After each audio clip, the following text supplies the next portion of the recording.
Steve Jobs décoré par Joe Biden. Go pour le MacBook Air M2. Netflix lance le spatial audio. 53 nouvelles nominations. Nouveau brevet autour de Touch ID. Vendredi 8 juillet 2022. François Le Truelic. Benjamin Vincent. La quotidienne iWeek, épisode 29. Bonjour à tous. Steve Jobs, lauréat il y a quelques heures à titre posthume de la plus haute distinction pour un civil aux États-Unis, la médaille présidentielle de la liberté. Le président Joe Biden lui a décerné pour le rôle que Steve Jobs a joué dans la façon dont le monde communique et pour avoir, je cite, transformé les industries de l'informatique, de la musique, du cinéma et du sans-fil. Steve Jobs fait partie des 17 lauréats. Tim Cook a réagi sur Twitter en rappelant que Steve Jobs nous invitait à voir le monde non pas comme il est, mais comme il pourrait être. Nous chérissons sa mémoire et nous continuerons à bâtir sur ce qu'il nous a légué. C'est assez impressionnant quand même, 10 ans après sa disparition, de le voir accéder à ce qui est vraiment la plus haute distinction pour un non-militaire aux États-Unis. Ouais, c'est ce que j'allais te dire en fait. Ça fait déjà 10 ans, même un peu plus maintenant, et on sent son aura est toujours là, voire même encore plus. Alors on dit souvent que c'est a posteriori, une fois que les gens sont morts, qu'on les encense. On pourrait presque dire ça pour Steve Jobs, mais c'est vrai que de son temps, quand même de son époque, il a été reconnu comme un visionnaire de par tout ce qu'il a pu faire. Aussi la légende du retour, etc. L'enfant prodigue qui revient chérir son petit bébé. Enfin bon, voilà. Il y a toute une légende autour de Steve Jobs qui perdure. Ce qui est marrant aussi, c'est que ça a été fait aussi longtemps après sa mort, et ça insiste bien sur le fait que il est toujours cité dans les personnes qui ont influé sur ce siècle et sur le siècle dernier aussi d'ailleurs. Les précommandes du MacBook Air M2 sont ouvertes depuis quelques instants. Il était 14h ce vendredi 8 juillet en heure française. Et on s'attend, François, à ce que très vite les dates de livraison, qui démarrent le 15 juillet, on le rappelle, elles se mettent à glisser. Ouais, d'ailleurs, je suis même sûr qu'au moment où vous nous écoutez, les délais sont sans doute passés au mois d'août, voire plus peut-être.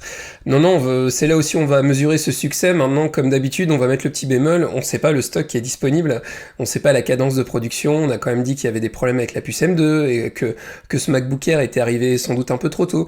Donc voilà, on verra. Maintenant, c'est vrai qu'on l'a quand même beaucoup critiqué. Ce qu'on a surtout en fait critiqué, c'est son placement tarifaire, pas la machine en elle-même, qui fait clairement envie. Mais voilà, est-ce que le tarif va en dissuader plus d'un, ou est-ce qu'effectivement il va avoir un gros succès ?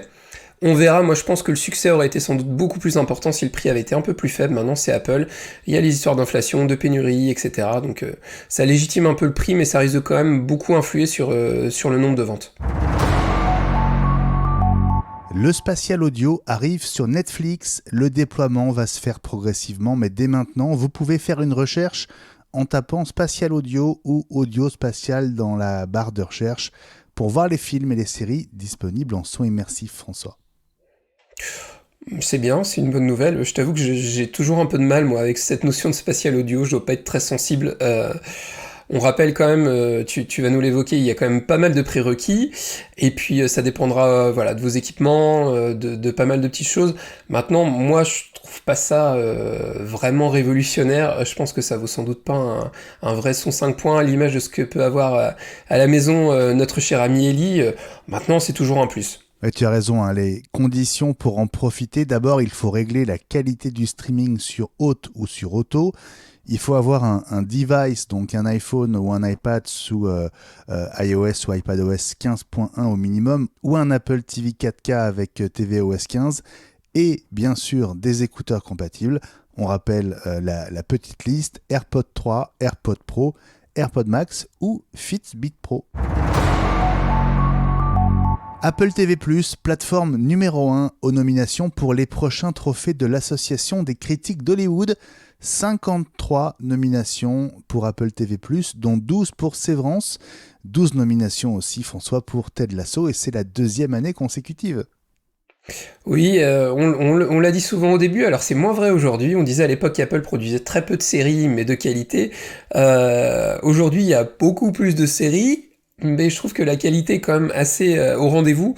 Moi je t'avoue que j'étais très très friand de toutes les séries Apple parce qu'il n'y en avait pas beaucoup au départ, mais c'est vrai qu'il y en a eu beaucoup. Il y a eu les 2e saisons, il y a quand même pas mal d'épisodes en fonction des séries, donc j'ai un petit peu décroché et ça doit faire un gros bout de temps que j'ai pas lancé Apple TV+ sur mon Apple TV.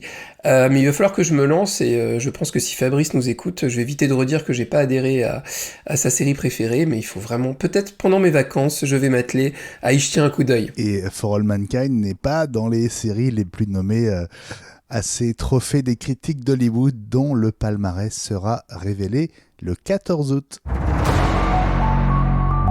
Et puis un nouveau brevet accordé à Apple, il concerne Touch ID sur Apple Watch, Touch ID qui serait intégré via un capteur biométrique à la surface du bouton latéral. Il éviterait ainsi d'avoir à taper son code secret. Qu'est-ce que t'en penses, François ? J'en rêve. J'en rêve parce que ça a des aspects sympas. Je trouve que c'est vrai que c'est chiant de taper sur l'Apple Watch au clavier. Je trouve ça pas très pratique. Moi, il y en a un truc qui marchait à une époque, mais je trouve que ça marche pas toujours. Tu sais, des fois, quand t'as ton Apple Watch à recharger et que tu la mets à ton bras, si tu déverrouilles ton iPhone en même temps, logiquement, ça peut déverrouiller ton Apple Watch. Euh, Ça marche pas très bien. Enfin, je sais pas ce que t'en penses.